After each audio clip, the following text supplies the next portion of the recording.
There was a time she survived by softening. There was a time she protected herself by hardening.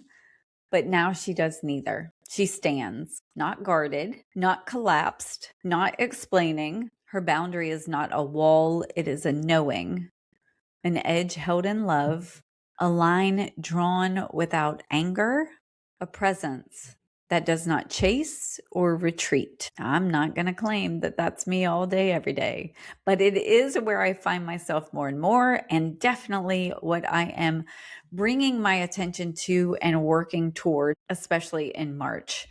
In Soul Circle this past Sunday, we spoke about boundaries with edges. And while that was a teaching, what I'm going to offer today is just a reflection on how I see boundaries and their changing shape have shown up in my life. So this is my walk for you to witness, and may you find what you need. In January, I had focused my attention on discerning where my energy was being held. And for me, it was being held in the future. So I called that back. And in February, it was learning about how to stay in that center, once you've called your energy home, how do you hold it here? What I found is, for me, often I lived in perpetual momentum, motivation. What is next? How do we move toward something?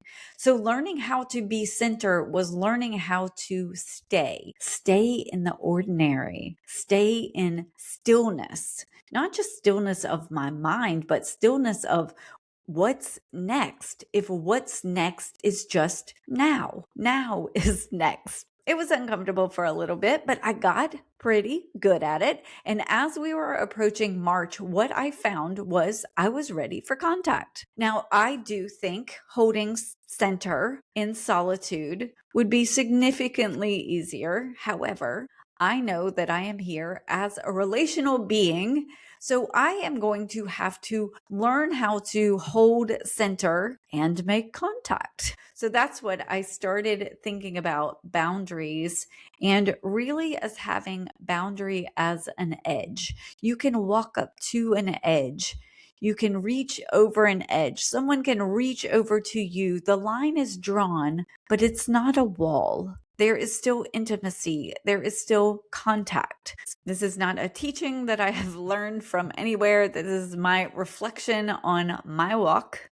It seems that I, and perhaps all of us, start with survival, and our boundaries evolve from survival to protection to embodied alignment. Even if there is not big T trauma, boundary crossing. If you were raised to be good or helpful or agreeable or were a dependent, you likely began with boundarylessness. Boundarylessness often masquerades as love. That is the phase I call concession, which when we are children, we have to be over-accommodating. We have to deal with situations because we know it makes life easier, not just for us, but for our parents, for our families. Now, again, I am only speaking to my situation. Perhaps yours was very different, but I knew as a child when my great aunt hugged me too tight and too long or pinched my cheeks that it was dutiful and right for me to go along with that, get through it, cringe a little, and move on. There were no physical boundaries expressed there in those kind of situations. There was agreeableness when there was other conflict in my house. I knew it was my job, not because I was told, but because I sensed that me being easier at that time was the right thing to do. We learn how to please. We learn how to accept praise, love, adoration through concession. When you cannot afford to lose attachment, you cannot afford to set a boundary. So a lot of times our nervous system will trade truth for safety. And that's not a problem. That's adaptation. It's not weakness, it's intelligence. Later in my teens and in my early adulthood, I was still conceding in very different ways. Concession is often the shape that love takes when it is afraid of being alone or not included, when it seeks validation or approval. Concession shows up. I toyed with boundaries in adulthood, never knowing really what they were or how I was setting them until I had my spiritual awakening. Then anger returned. My no became sacred. I started protecting my peace. Perhaps some of y'all went through that spiritual awakening too, where it was like all of a sudden your no rose so big through your chest and out your throat. It was like, no, no, no, no. I knowed everybody to death. And perhaps I overcorrected. I was cutting off rather than differentiating. And what I found was that my boundaries were armor. And armor isn't strength. It is protection shaped by past hurt. The emotional distance and the quick defensiveness, the over explaining your no, the withdrawing to avoid rupture, the me staying by myself because I can't deal with y'all's situations. That's also, it's adaptation. But the armor was protecting my wounds. What I found was that armor eventually resulted in exile. I had set so many boundaries and said so many no's that I ended up feeling pretty dadgum alone. It wasn't until I was at a place that felt more stable and more centered that I could actually really start tending to the wounds that the armor was protecting. I mean, for a while, I would recognize pattern. This has happened before. I know what will happen. I will put up this protection to prevent it from happening again. When we do that, we are not trusting ourselves to be in a moment. We're not trusting our response in the present. We are responding to pattern. We're responding to history. We are allowing history to drive the narrative instead of just inform it. Instead of saying, I've recognized this pattern, I trust myself to receive it and respond appropriately. That armor serves. It served me in a time. It was not wrong. It was a stabilizer. It gave me back my dignity, my agency. It was how my body was rehearsing safety. Anger can be the gatekeeper before it becomes the wisdom, but we don't have to walk with armor forever. I wish that I could say that the next evolution for me was boundaries with an edge, but it wasn't. I went from hardening to over softening. I went back to concession. I went back to the understanding that spiritual people are peaceful and they allow, and whatever your behavior is, I will rest in my peace. But a lot of times what I was doing was bypassing. I was avoiding my true emotion to mimic what I thought was expected of me. That's what I thought I was supposed to do. This is how I'm supposed to look outwardly. I will look peaceful even if I don't feel it.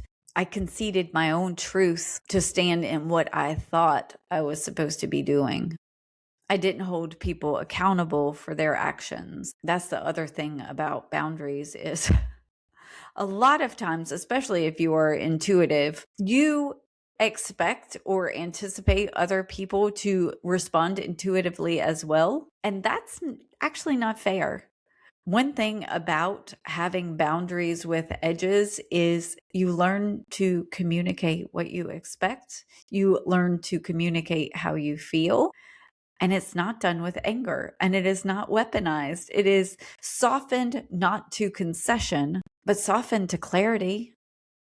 That I can say, when you speak with this tone, I feel da da da da. You don't let history come back with your 100 examples of the use of this tone before, but you expect and believe that you can stand in this moment for what this moment holds without that defensiveness, without saying, I know how this is going to go. Let me arm myself. Let me get my defenses up. The hardest thing about having boundaries without armor is allowing other people to have their own response, allowing their anger, allowing their disappointment, allowing tension to not be quickly fixed or tended to, allowing yourself to be okay with things not being okay. Being centered does not mean everything is always easy.